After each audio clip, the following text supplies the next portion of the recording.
ಮಳೆ ಮಳೆ ಮಳೆ. ನಮಸ್ಕಾರ ಸ್ನೇಹಿತರೆ, ಇಂದಿನ ಹವಾಮಾನ ವರದಿಗೆ ಸ್ವಾಗತ. Rain alert update alert Kannada YouTube ಚಾನಲ್ಗೆ ನಿಮಗೆಲ್ಲರಿಗೂ ಹೃತ್ಪೂರ್ವಕ ಸ್ವಾಗತ. ಇಂದಿನ ವಿಡಿಯೋದಲ್ಲಿ ಕರ್ನಾಟಕದ ಜನರಿಗೆ ಹಾಗೂ ರೈತರಿಗೆ ಅತ್ಯಂತ ಪ್ರಮುಖ ಹವಾಮಾನ ಮಾಹಿತಿಯನ್ನ ತಿಳಿದುಕೊಳ್ಳೋಣ. ಮುಂದಿನ ಕೆಲವು ದಿನಗಳಲ್ಲಿ ರಾಜ್ಯದ ಯಾವ ಯಾವ ಜಿಲ್ಲೆಗಳಲ್ಲಿ ಮಳೆಯಾಗುವ ಸಾಧ್ಯತೆ ಇದೆ, ಯಾವ ಜಿಲ್ಲೆಗಳಿಗೆ ಗುಡುಗು ಮಿಂಚು ಹಾಗೂ ಬಿರುಗಾಳಿ ಇರುತ್ತೆ, ರೈತರು ಯಾವ ಮುನ್ನೆಚ್ಚರಿಕೆಯನ್ನ ವಹಿಸಬೇಕು ಎಂಬ ಎಲ್ಲಾ ಮಾಹಿತಿ ಈ ವಿಡಿಯೋದಲ್ಲಿ ತಿಳಿದುಕೊಳ್ಳೋಣ. ಹಾಗಾಗಿ ವಿಡಿಯೋನ ಸಂಪೂರ್ಣವಾಗಿ ಪೂರ್ತಿಯಾಗಿ ತಪ್ಪದೆ ಕೊನೆಯವರೆಗೂ ಕೂಡ ನೋಡಿ, ಯಾಕಂತಂದ್ರೆ ಇದು ತುಂಬಾನೇ ಇಂಪಾರ್ಟೆಂಟ್ ಆಗಿರುವಂತಹ ಅಪ್ಡೇಟ್ ಆಗಿರುತ್ತೆ. ಸ್ನೇಹಿತರೆ, ಮೊದಲಿಗೆ ಮುಂದಿನ 5 ದಿನದ ಹವಾಮಾನ ಇಲಾಖೆಯ ವರದಿ ಬಂದಿದೆ, ಇದನ್ನ ತಿಳಿಸಿಕೊಡ್ತಾನೆ ಬನ್ನಿ. ವೀಕ್ಷಕರೇ, ವಿಡಿಯೋನ ಕಂಟಿನ್ಯೂ ಮಾಡೋಕ್ಕಿಂತ ಮೊದಲು ನಮ್ದೊಂದು ಚಿಕ್ಕ ರಿಕ್ವೆಸ್ಟ್. ನಾವು ನಿಮಗೆ ಒರಿಜಿನಲ್ ಇನ್ಫಾರ್ಮೇಶನ್ ಮಾತ್ರ ಕೊಡೋದು, ಯಾವುದೇ ರೀತಿ ಬೇಡದಿರುವಂತಹ ವಿಡಿಯೋಸ್ಗಳು ಮತ್ತು ನಿಮಗೆ ಡಿಸ್ಟರ್ಬ್ ಆಗುವಂತಹ ಅಪ್ಡೇಟ್ಗಳನ್ನ ಎಂದೂ ಕೂಡ ಅಪ್ಲೋಡ್ ಮಾಡೋದಿಲ್ಲ. ಹಾಗಾಗಿ ಯಾರಿನ್ನೂ ಕೂಡ ಸಬ್ಸ್ಕ್ರೈಬ್ ಆಗಿಲ್ವವರು ಈಗಲೇ ಕೆಳಗಡೆ ಕಾಣುವಂತಹ ಸಬ್ಸ್ಕ್ರೈಬ್ ಬಟನ್ ಮೇಲೆ ಪ್ರೆಸ್ ಮಾಡಿ, ಅದರ ಮೇಲೆ ಕ್ಲಿಕ್ ಮಾಡಿಬಿಟ್ಟು ಪ್ರತಿಯೊಬ್ಬ ವೀಕ್ಷಕರು ಕೂಡ ತಪ್ಪದೆ ಸಬ್ಸ್ಕ್ರೈಬ್ ಆಗಿ. ಹಾಗೆ ಈ ಒಂದು ವಿಡಿಯೋನ ನೋಡ್ತಾ ಇರುವಂತಹ ವೀಕ್ಷಕರು ಯಾರಿನ್ನೂ ಕೂಡ ವಿಡಿಯೋಗೆ ಲೈಕ್ ಮಾಡಿಲ್ಲ ಅಂದ್ರೆ ವಿಡಿಯೋಗೆ ತಪ್ಪದೆ ಒಂದು ಲೈಕ್ ಅನ್ನ ಮಾಡಿ ಮತ್ತು ವಿಡಿಯೋನ ಸಂಪೂರ್ಣವಾಗಿ ಕೊನೆವರೆಗೂ ಕೂಡ ನೋಡಿ. ಸ್ನೇಹಿತರೆ, ರಾಜ್ಯದಲ್ಲಿ ಒಂದೆಡೆ ಮಳೆ ಕೊರತೆಯಿಂದ ರೈತರು ಸಂಕಷ್ಟ ಎದುರಿಸುತ್ತಿದ್ದಾರೆ, ಮತ್ತೊಂದೆಡೆ ಕೆಲವು ಭಾಗಗಳಲ್ಲಿ ಗುಡುಗು ಮಿಂಚು ಹಾಗೂ ಬಿರುಗಾಳಿ ಸಹಿತ ಮಳೆಯ ಮುನ್ಸೂಚನೆಯನ್ನ ನೀಡಲಾಗಿದೆ. ಹವಾಮಾನ ಇಲಾಖೆಯ ಮುನ್ಸೂಚನೆಯ ಪ್ರಕಾರ ಮುಂದಿನ 5 ದಿನಗಳ ಕಾಲ ರಾಜ್ಯದ ಈ ಜಿಲ್ಲೆಗಳಲ್ಲಿ ಅಲ್ಲಲ್ಲಿ ಸಾಧಾರಣದಿಂದ ಅತಿಯಾಗಿ ಮಳೆಯ ಪ್ರಮಾಣ ಹೆಚ್ಚಾಗಲಿದೆ. ಇದರ ಬಗ್ಗೆ ಮಾಹಿತಿ ಬಂದಿದೆ. ಕೆಲವು ಪ್ರದೇಶದಲ್ಲಿ ಗಾಳಿಯ ವೇಗ ಗಂಟೆಗೆ 30 ರಿಂದ 40 ಕಿಲೋಮೀಟರ್ ತಲುಪುವ ಸಾಧ್ಯತೆ ಇದೆ. ಆದ್ದರಿಂದ ಸಾರ್ವಜನಿಕರು, ವಾಹನ ಸವಾರರು ಹಾಗೂ ರೈತರು ಎಚ್ಚರಿಕೆಯಿಂದ ಇರಬೇಕು. ಕರಾವಳಿ ಜಿಲ್ಲೆಗಳಲ್ಲಿ ಸ್ನೇಹಿತರೆ, ಮೊದಲಿಗೆ ಈ ಜಿಲ್ಲೆಗಳು ಅಂದ್ರೆ ಕರಾವಳಿ ಭಾಗದ ಬಗ್ಗೆ ತಿಳಿದುಕೊಳ್ಳೋಣ. ನೋಡಿ, ತುಂಬಾನೇ ಇಂಪಾರ್ಟೆಂಟ್ ಆಗಿರುವಂತಹ ಅಪ್ಡೇಟ್ ಆಗಿದೆ. ದಕ್ಷಿಣ ಕನ್ನಡ, ಉಡುಪಿ ಹಾಗೂ ಉತ್ತರ ಕನ್ನಡ ಜಿಲ್ಲೆಗಳಲ್ಲಿ ಮುಂದಿನ ಕೆಲವು ದಿನಗಳಲ್ಲಿ ಇಲ್ಲಿ ಮೋಡ ಕವಿದ ವಾತಾವರಣದ ಜೊತೆಗೆ ಸಾಧಾರಣ ಮಳೆಯಾಗುವ ಸಾಧ್ಯತೆ ಇದೆ. ಕೆಲವು ಜಿಲ್ಲೆಗಳಲ್ಲಿ ಗುಡುಗು ಹಾಗೂ ಮಿಂಚು ಕಾಣಿಸಿಕೊಳ್ಳಬಹುದು. ಸಮುದ್ರದಲ್ಲಿ ಗಾಳಿ ವೇಗ ಹೆಚ್ಚಾಗುವ ಸಾಧ್ಯತೆ ಇರುವುದರಿಂದ ಮೀನುಗಾರರು ಸಮುದ್ರಕ್ಕೆ ತೆರಳುವ ಮುನ್ನ ಹವಾಮಾನ ಇಲಾಖೆಯ ಸೂಚನೆಗಳನ್ನು ಗಮನಿಸಬೇಕು. ಕರಾವಳಿ ಭಾಗದ ತಗ್ಗು ಪ್ರದೇಶದಲ್ಲಿ ನೀರು ನಿಲ್ಲುವ ಸಾಧ್ಯತೆ ಇರುವುದರಿಂದ ಸಾರ್ವಜನಿಕರು ಅಗತ್ಯ ಮುನ್ನೆಚ್ಚರಿಕೆಯನ್ನು ವಹಿಸಿಕೊಳ್ಳುವುದು ಉತ್ತಮ. ಸ್ನೇಹಿತರೆ, ಮತ್ತು ಮಲೆನಾಡಿನ ಜಿಲ್ಲೆಗಳು, ಮಲೆನಾಡು ಜಿಲ್ಲೆಗಳಾದಂತಹ ಶಿವಮೊಗ್ಗ, ಚಿಕ್ಕಮಗಳೂರು, ಕೊಡಗು ಹಾಗೂ ಹಾಸನ ಜಿಲ್ಲೆಗಳಲ್ಲಿ ಹಲವೆಡೆ ಸಾಧಾರಣ ಮಳೆಯಾಗುವ ಸಾಧ್ಯತೆ ಇದೆ. ಹೌದು ವೀಕ್ಷಕರೇ, ಗುಡ್ಡ ಪ್ರದೇಶದಲ್ಲಿ ಮಂಜು ಹಾಗೂ ಜಾರುವ ರಸ್ತೆಗಳಿರುವ ಕಾರಣ ವಾಹನ ಸವಾರರು ನಿಧಾನವಾಗಿ ವಾಹನ ಚಲಾಯಿಸಬೇಕು.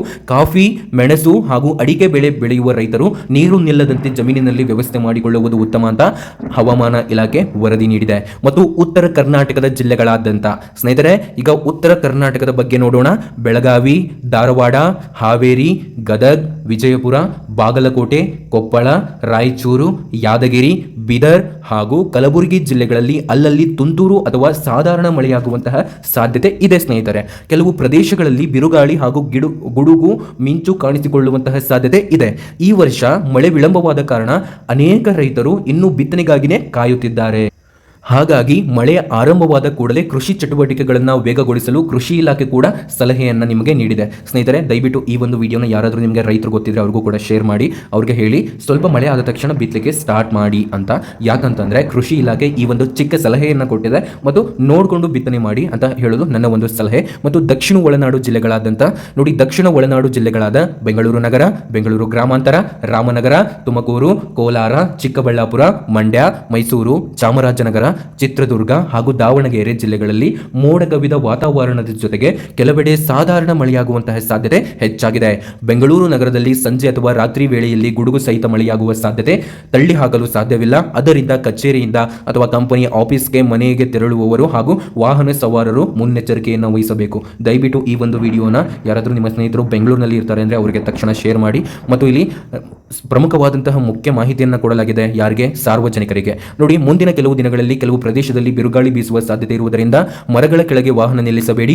ಗುಡುಗು ಮಿಂಚಿನ ವೇಳೆ ತೆರೆದ ಜಾಗದಲ್ಲಿ ನಿಲ್ಲಬೇಡಿ. ವಿದ್ಯುತ್ ಕಂಬಗಳು ಹಾಗೂ ತಂತಿಗಳ ಬಳಿ ಹೋಗದಿರಿ. ಅನಗತ್ಯವಾಗಿ ಪ್ರವಾಸವನ್ನ ಮುಂದೂಡುವುದು ಉತ್ತಮ ಅಂತಾನೆ ಹೇಳಬಹುದು. ಹಾಗೂ ನೋಡಿ, ಇಲ್ಲಿ ರೈತ ಬಾಂಧವರಿಗೆ ಪ್ರಮುಖ ಮಾಹಿತಿಯನ್ನು ಕೊಡಲಾಗಿದೆ. ರೈತ ಬಾಂಧವರೇ, ಈ ಮಳೆಯ ನಿರೀಕ್ಷೆಯ ನಡುವೆ ಯಾವುದೇ ಆತುರದ ನಿರ್ಧಾರವನ್ನು ತೆಗೆದುಕೊಳ್ಳಬೇಡಿ. ಸ್ಥಳೀಯ ಕೃಷಿ ಅಧಿಕಾರಿಗಳ ಸಲಹೆ ಪಡೆಯುವುದು. ಬಿತ್ತನೆ ಆರಂಭಿಸಿ. ಮಳೆಯ ಪ್ರಮಾಣವನ್ನು ಗಮನಿಸಿ ಬೀಜ ಬಿತ್ತನೆ ಮಾಡಿದರೆ ಉತ್ತಮ ಫಲಿತಾಂಶ ಪಡೆಯಬಹುದು. ಗೊಬ್ಬರ ಹಾಗೂ ಔಷಧಿ ಸಿಂಪಡಣೆಯನ್ನ ಮಳೆಯ ಮುನ್ಸೂಚನೆಯಿಂದ ಗಮನಿಸಿ ಯೋಚಿಸಿ. ಮತ್ತು ಗುಡುಗು ಮಿಂಚಿನ ಸಮಯದಲ್ಲಿ ಹೊಲಗಳಲ್ಲಿ ಕೆಲಸ ಮಾಡುವುದನ್ನು ಸಾಧ್ಯವಾದಷ್ಟು ತಪ್ಪಿಸಿ ಸ್ನೇಹಿತರೆ. ನೋಡಿ ಸ್ನೇಹಿತರೆ, ಮುಂದಿನ 5 ದಿನಗಳಲ್ಲಿ ಕರಾವಳಿ, ಮಲೆನಾಡು ಹಾಗೂ ರಾಜ್ಯದ ಹಲವೆಡೆ ಮಳೆಯ ಸಾಧ್ಯತೆ ಇದೆ. ಆದರೆ ಜಿಲ್ಲೆಯ ಪ್ರಕಾರ ಮಳೆಯ ಪ್ರಮಾಣದಲ್ಲಿ ವ್ಯತ್ಯಾಸ ಇರಬಹುದು. ಆದ್ದರಿಂದ ನಿಮ್ಮ ಜಿಲ್ಲೆಯ ಹವಾಮಾನ ಮುನ್ಸೂಚನೆಯನ್ನು ಪ್ರತಿದಿನ ಗಮನಿಸಿ ಮತ್ತು ನಮ್ಮ ಅಪ್ಡೇಟ್ ಅಲರ್ಟ್ ಕನ್ನಡ ಯೂಟ್ಯೂಬ್ ವಾಹಿನಿಯನ್ನು ಸಬ್ಸ್ಕ್ರೈಬ್ ಮಾಡ್ಕೊಳ್ಳಿ. ನಾವೇ ನಿಮಗೆ ಮಳೆಯ ಮಾಹಿತಿಯನ್ನು ತಿಳಿಸ್ತೇವೆ. ನೋಡಿ, ನಾವು ಕೂಡ ಪ್ರತಿದಿನ ಹೊಸ ಹವಾಮಾನ ಅಪ್ಡೇಟ್ಗಳನ್ನು ನಿಮ್ಮ ಮುಂದೆ ತರುತ್ತೇವೆ. ಆದ್ದರಿಂದ ಅಪ್ಡೇಟ್ ಅಲರ್ಟ್ ಕನ್ನಡ ಚಾನಲ್ ಅನ್ನು ಸಬ್ಸ್ಕ್ರೈಬ್ ಮಾಡಿ ಹಾಗೂ ಬೆಲ್ ಐಕಾನ್ ಒತ್ತಿ. ಈ ವಿಡಿಯೋನ ನಿಮ್ಮ ಕುಟುಂಬದವರಿಗೂ ಹಾಗೂ ರೈತ ಸ್ನೇಹಿತರಿಗೂ ಹಾಗೂ ನಿಮ್ಮ ಜಿಲ್ಲೆಯ ವಾಟ್ಸ್ಆಪ್ ಗ್ರೂಪ್ಗಳಿಗೂ ತಪ್ಪದೆ ಹಂಚಿಕೊಳ್ಳಿ. ಮುಂದಿನ ಮತ್ತೊಂದು ಪ್ರಮುಖ ಅಪ್ಡೇಟ್ಗಳೊಂದಿಗೆ ಮತ್ತೆ ಭೇಟಿಯಾಗೋಣ. ಜೈ ಹಿಂದ್, ಧನ್ಯವಾದಗಳು. ಜೈ ಹಿಂದ್, ಜೈ ಕರ್ನಾಟಕ ಮಾತೆ.